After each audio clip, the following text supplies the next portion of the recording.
again, Strategist. Thank you so much for joining me. It's a pleasure. Great to be here. So we were talking the other day about making teams, and with you being a free-to-play player, and you have a lot of 5-star units and a lot of things, but you were telling me that nothing goes to waste. Nothing irks me more when I have something just warming the bench unnecessarily. I think Fire Emblem Heroes is ironically one of the very few games where you can actually put all of your eggs in one basket. And what I mean by that is like basically taking your favorite character, whether it's, you know, a character like Marth, you know, someone specific, or just a character you like because they happen to be strong or you like their stats or something. So you pick this character and you basically invest a lot of other 5 stars, maybe some feathers, skills, etc., merges, and you basically try to make them the best, you know, version of your unit possible, using other 5-star or maybe premium characters at your disposal in order to do so. It's pretty much up to you to decide if the characters in your roster are best used elsewhere, be it on another character or being merged, or just simply being on standby in case you have need of that character later. I've triggered a lot of my own audience in a video recently where I famously foddered off an Aira to my Soooo to give him Swift Sparrow. That's the one. Oh, wow. Okay. And that's primarily because she had a minus speed IV. No, I can definitely see that. And basically, I just kind of sat down and I thought about it long and hard. Like, am I ever going to use this sword unit here? And wrestled with it for a couple of days, and I came to the conclusion, no, never going to use her. So is like nothing sacred then? I mean, if you got rid of an Aira, are you getting rid of Grand Hero Battle units and Tempest Trial units? Oh man, you're not gonna like my answer. Oh man, yep. As of late, everything has lost its sacred value. Even the limited units, especially the limited units. I've foddered off Clive to Finn, simply because Finn is a literal power creep of Clive. So I simply gave Finn the Silver Lance, and he's become an absolute powerhouse. Another stupidish thing I've done recently is fodder off all of my corrupted Takumis for his Fury. Okay, hey, it's there. Including the 3-star one. I made him 4-star and I gave away his Fury. Well, Hinata is comparatively harder to get anymore, so I mean it's not terrible. Yeah. But at the end of the day also, I would also have to kind of imagine, you know, I'd look at corrupted Takumi and I'd think, am I ever gonna 5-star this guy? And even if I did, will I use him? No. Bye.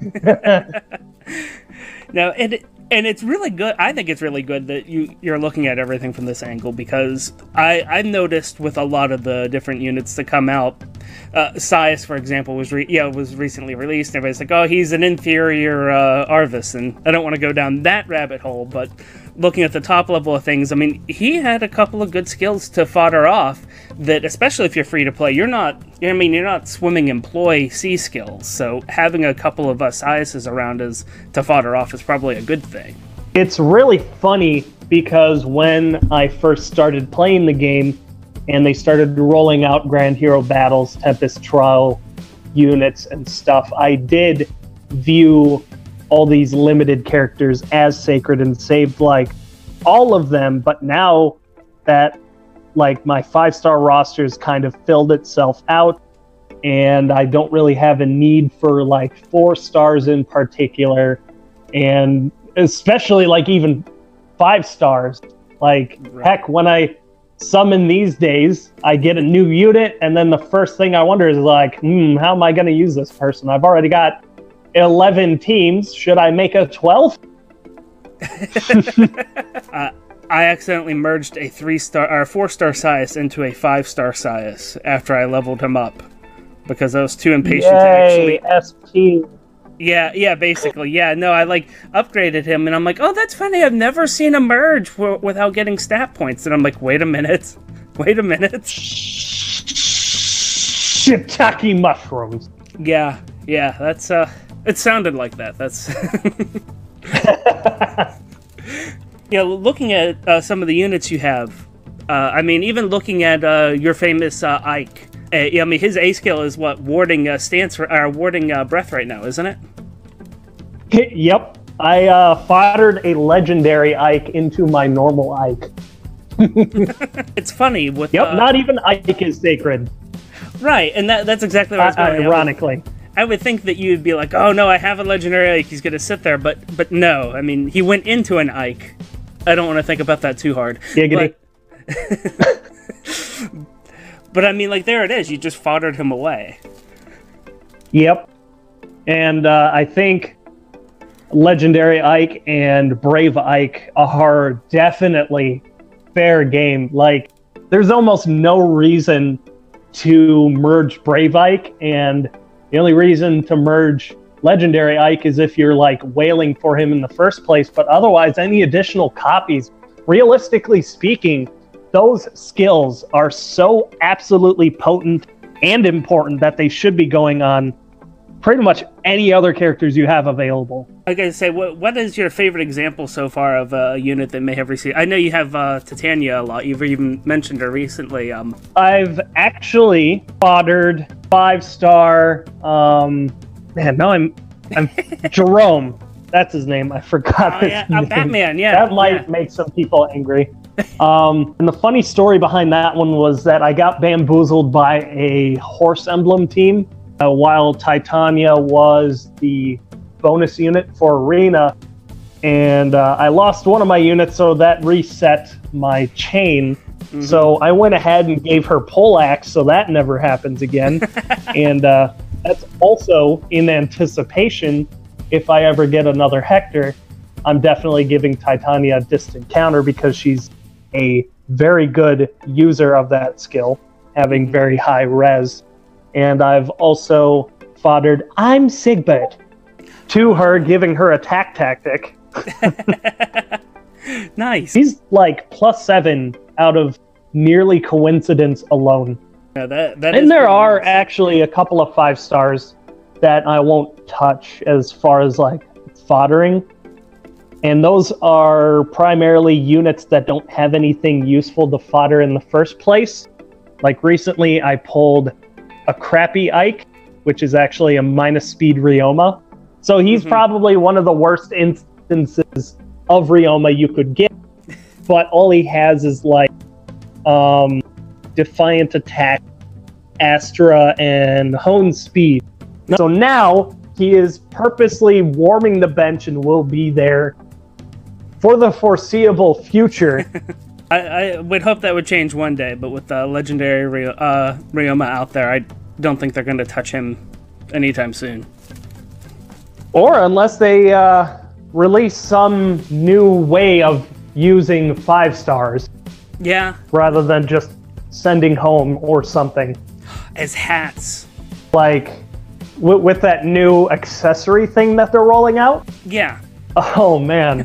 This is going to sound really stupid. What if you could send a unit home just to get a little piece of their equipment to put on somebody else for an accessory? I think that would be fun. I think you would... the amount of memes and everything that would come out of that would just be amazing. I'll take Ryoma's helmet off and put it on Ike. Yep. Can I send home a Summer Tiki to get her... I would probably put that on Lucina. Poor girl would just fall over. Put on Masked Marth and have everybody sort of confused. Oh, man. I thought Marth said he was male. Huh. Party looks like Martha, the other party looks like Tiki. I got a minus attack Morgan. She was minus attack plus speed. Could I have used her? Oh, definitely. I think, like, and it was a female Morgan, by the way, 5-star. She doesn't necessarily need attack to do her job because she's primarily an enemy phase, like, mage bait. She's got good resistance, bulk, etc. You know, something that would undermine her actual role on a team would be more crippling, like a minus res or something like that. Right.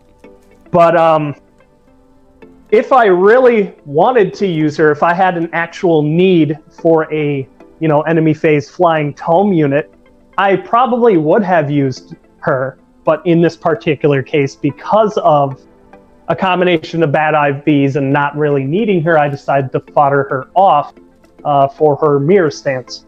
No, so there's a lot of in some cases, oh yeah. In fact, I foddered her off to her father, her evil father. Oh, well, there we go. You weren't afraid to fodder off like a limited time 5-star unit that came to you. And I actually like the word that you said, like, not afraid, because when it comes to foddering units, sometimes you'll make mistakes. Sometimes you might fodder off a unit, like I gave my male Robin distant defense from a 5-star Celica. I used it for a very long time, and then we got that free 4-star Takumi, and now my male Robin has close counter. So I did get a good bit of use out of that distant defense, more so than I would have from Celica in the first place. But now that skill's taken a back seat. I mean, I could have saved Celica for, I don't know, something. But now she's gone, and I have several different A skills on my male Robin just because I'm kind of putting all my eggs in one basket, kind of like I said at the beginning of the video. So sometimes you might make mistakes, and half of, like, playing the game and building a character is experimenting also. You can't just rely on advice and Google and, you know, build recommendations and stuff all the time. Unless they're mine. Unless they're mine, then always. No, I'm kidding. You're, with you willing now to sacrifice so many of the units and try to make other ones better,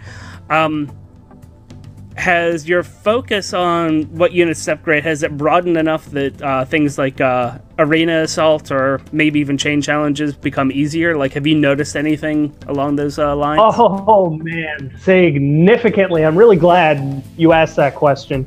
Squad assaults, chain challenges, arena assault, including chain challenge, chapter 11 and 12, become significantly easier when you have multiple teams at the ready at any given moment, and you've played with them enough, you've become experienced, you know how the teams work and such. Like, arena assault, ridiculously easy. Anytime any series of maps kind of stuff show up, it is an absolute cakewalk. And I especially have fun with it whenever they come out with new story chapters. I clear it and the quest with a different team every time. Ooh, wow. That's awesome. Now I end up, Yep. I've been using my same team. Yeah, I have 11 fully invested, fully built, ready to go arena competitive teams. Like, a couple of the teams may not score very high because they lack merges or something, but they can definitely hold their own like 9 times out of 10 if I were to go into arena and just, without even thinking about the character I'm about to fight, just hit, what is it, advanced is the hardest difficulty. Hit that button, fight the guy, and win. That's impressive. That is awesome. If that doesn't convince you to let go of some of the sacredness of some of these heroes and fodder them off, I don't know what will. That's great. In fact, I want IS to add more team slots because the 10 that we have is not enough for me. 2 actual teams built into that, so I guess I got 12. One of which is a horse emblem team, the other one is an armor emblem team. And then I have like a third or fourth one in there that I'm kind of toying with. They just so happen to be extra units that I won't be getting rid of, like Arden, Xander, Right. you know, stuff like that. Or, yeah, regular Lynn, because she's not worth foddering. Well, Gale Force. Oh, shit. Well, you just condemned just Lynn kill to her? die. Congratulations. Yes. Oh my god. Tick. She's gonna die now, and it's all your fault. Oh man. Comment down below, rage at Deltran if Lynn is your waifu, because he just condemned her to die. Sorry, everyone. Totally unscripted. Yeah. I am now in the process, immediately, of figuring out who I'm going to give Gale Force to. So this has been great. I'm super excited about this conversation about building teams with these resources. So strategist, tell me, where can people find you? Oh, you can just find me on YouTube. YouTube.com/user/StrategistMaster. Pretty simple. I upload every so often. Also, Marth sucks.